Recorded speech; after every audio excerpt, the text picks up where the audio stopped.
今仔早起，台北市文化局去准备要拆掉的和平新生天桥来进行现场的勘查，嘛讨论讲敢要来提报做文化资产哦。现场有无同款意见的民众在抗议，主张保留天桥团体是认为讲，保存有历史价值的天桥文化是真重要。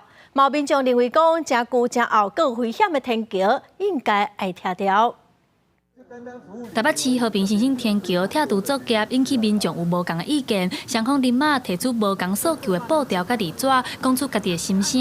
因为拜三台北市文化局要进行第一届公开的现场勘查甲审查会期，要审查和平新生天桥是毋是会当提报做文化资产。反对拆除的民间团体嘛以文化价值、城市基地做理由，希望台北市政府会当把这座天桥保留落来。而这座天桥，它除了我们原本在打的一个文化资产的记忆上面的在地这种文史风貌的记忆以外，它还有工程美学的部分。那所以让我觉得它其实是更应该要被保留下来，甚至有更多的讨论空间。不过支持拆除的当地居民表示，因拢已经住伫遮40冬啊，对文化保存的讲法并无认同。当地居民认为天桥是用心无悬，即摆无人咧爬悬爬低啊，有天桥颠倒无方便，嘛无存在必要。真的，我从来没有看过电影来这里拍的。 一天能够有2个人过，我敢跟你保证，老人家不可能上天桥，你知道吗？